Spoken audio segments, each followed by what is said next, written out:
Assalamualaikum warahmatullahi wabarakatuh. Perkenalkan, nama saya Armanisa, NIM 2020170113 dari kelompok 5. Assalamualaikum warahmatullahi wabarakatuh. Saya Rizriana, NIM 2020170127. Assalamualaikum warahmatullahi wabarakatuh. Saya Asmawati, NIM 2020170125. Saya dari kelompok 5. Assalamualaikum warahmatullahi wabarakatuh. Perkenalkan, nama saya Andra Setiawan, NIM 2020170123. Nah, di sini saya akan menjelaskan tentang pengertian PTK. Nah, poin PTK atau penelitian tindakan kelas adalah penelitian yang dilakukan oleh seseorang yang bertujuan untuk memperbaiki pembelajaran di kelas. Nah, poin kedua, menurut Sugiono, pengertian analisis data adalah proses mencari dan menyusun secara sistematis data yang diperoleh dari hasil wawancara, catatan lapangan, dan dokumentasi dengan cara berorganisasikan data ke dalam kategori, menjabarkan ke dalam unit-unit, melakukan sintesa, menyusun ke dalam pola-pola, memilih mana yang penting dan mana yang akan dipelajari, dan membuat kesimpulan sehingga mudah dipahami oleh sendiri maupun orang lain.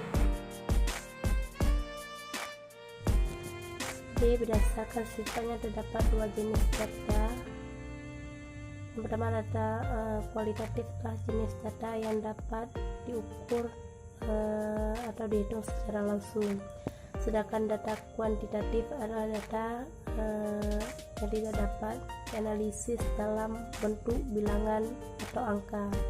Berdasarkan skala pengukuran terdapat 4 jenis data. Yang pertama, data dominan adalah data yang ukuran yang paling sederhana, di mana angka yang diberikan kepada objek mempunyai arti sebagai label saja dan tidak dapat menunjukkan tingkatan apapun.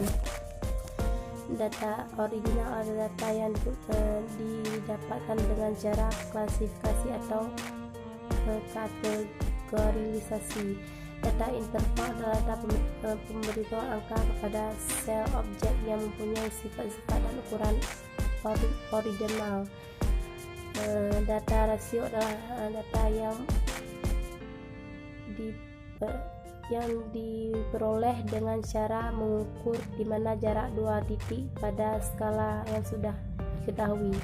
Berdasarkan sumbernya terdapat dua jenis data. Data primo adalah data yang pertama kali dikemukakan oleh peneliti melalui upaya pengambilan data di lapangan langsung. Sedangkan data sekunder adalah sebagai informasi yang telah ada sebelumnya dan dengan sengaja dikumpulkan oleh peneliti yang digunakan untuk melengkapi kebutuhan. Baiklah, saya akan menjelaskan teknik-teknik analisis data. Jadi, teknik analisis data di sini terdapat dua bagian. Jadi, yang pertama, teknik analisis data kuantitatif dan teknik analisis data kualitatif. Jadi, bagi data yang bersifat kuantitatif, tentu saja analisis data yang digunakan adalah analisis data kuantitatif. Jadi, dengan ukuran-ukuran statistik. Dalam teknik analisis data menggunakan statistik. Terdapat dua macam statistik yang digunakan pada data kuantitatif, yaitu yang pertama statistik deskriptif dan yang kedua inferensial. Nah, D. Analisis data. Menurut Skardi, pada tahun 2003 ada beberapa langkah yang perlu dilalui agar proses analisis menjadi lebih terarah, yaitu ini sebagai berikut. Yang A. Scoring. Scoring adalah pemberian nilai pada setiap jawaban yang dikumpulkan peneliti dari instrumen yang telah disebarkan. Itu adalah scoring. Pemberian nilai pada setiap jawaban yang dikumpulkan peneliti dari instrumen yang telah disebarkan. Setiap item pertanyaan yang dimunculkan pada instrumen dikualifikasikan dalam bentuk angka. Misal, pada angket yang disebarkan, alternatif jawaban yang diberikan masih berupa kualitatif, maka setiap tahap harus dikuantifikasikan. Nah, itu adalah scoring. Selanjutnya ada nama tabulasi. Setelah tahap scoring, hasil ditransport dalam bentuk yang lebih ringkas dan mudah dilihat. Mencatat skor secara sistematis akan memudahkan pengamatan data yang diperoleh. Nah, ada juga yang C-nya, mendeskripsikan data. Mendeskripsikan data adalah menggambarkan data yang ada guna memperoleh bentuk nyata dari responden sehingga lebih dimengerti oleh peneliti atau seorang yang tertarik dengan hasil peneliti yang dilakukan. Untuk selanjutnya, D. Melakukan uji statistika. Uji statistika atau analisis inferensial merupakan pengelola data yang diperoleh dengan menggunakan rumus-rumus atau aturan-aturan yang berlaku sesuai dengan pendekatan penelitian atau desain yang diambil. Pengguna rumus atau aturan tersebut hendak mampu mengukur dengan sesuai dan arah tujuan yang diteliti. Nah, itu adalah beberapa bagian dari langkah-langkah analisis data. Menginterpretasikan penafsiran atau interpretasi tidak lain dari pencarian pengertian yang lebih luas tentang penemuan-penemuan penafsiran data tidak dapat dipisahkan dari analisis, sehingga sebenarnya penafsiran merupakan aspek tertentu dari analisis. Interpretasi data perlu dilakukan untuk memberikan arti mengenai hasil dari analisis data yang telah diberikan sebelumnya. Sedikit penambahan, interpretasi data penelitian adalah sebuah bentuk dari kegiatan untuk melakukan penggabungan terhadap sebuah hasil analisis dengan berbagai macam pertanyaan, kriteria, maupun pada sebuah standar tertentu guna dapat menciptakan sebuah makna dari adanya sebuah data idaman telah dikumpulkan oleh seseorang. Baiklah, saya akan melanjutkan penjelasan di slide selanjutnya, yaitu tentang ada beberapa pengertian penafsiran data. Jadi penafsiran data itu adalah penjelasan yang terperinci tentang arti yang sebenarnya dari materi yang dipaparkan. Jadi data yang telah kita buat dalam bentuk tabel perlu diberikan penjelasan yang terperinci. Jadi maksudnya penafsiran di sini adalah penjelasan yang lebih jelas lagi tentang apa sih arti yang sebenarnya dari materi yang kita paparkan. Jadi kita jelaskan lagi tentang arti dari materi yang kita paparkan. Misalnya ada data yang telah kita bentuk dalam suatu tabel.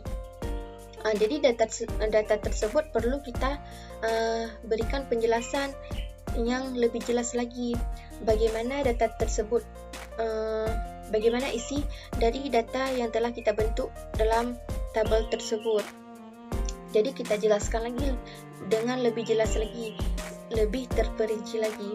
Jadi karena itu penafsiran data ini sangat penting kedudukannya dalam proses analisis data penelitian, karena kualitas analisis dari suatu peneliti sangat tergantung dari kualitas penafsiran yang diturunkan oleh peneliti terhadap data. Jadi karena itu penafsiran data ini sangat penting dalam proses analisis data.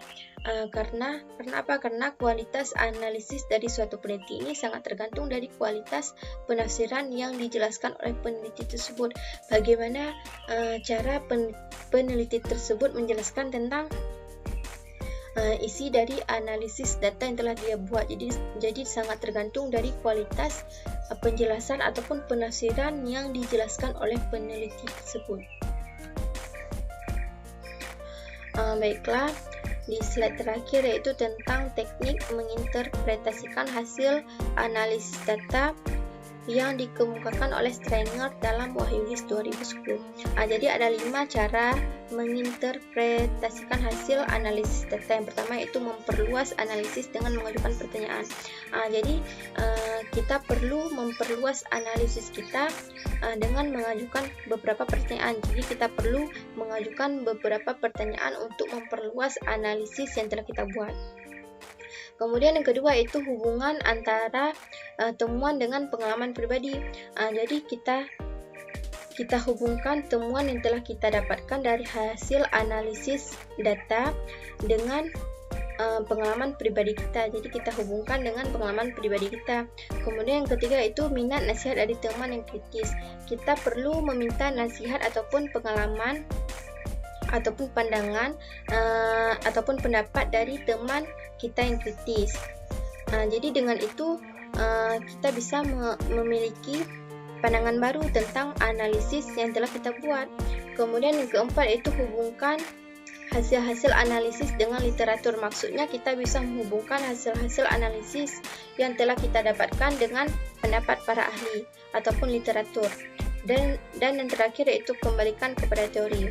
Jadi setelah kita melakukan teknik menginterpretasikan hasil analisis data yang keempat tadi, yang terakhir kita bisa kembalikan pada teori. Maksudnya kita bisa menghubungkan ataupun melakukan tinjauan kembali dari teori yang telah kita dapatkan dengan permasalahan yang kita hadapi.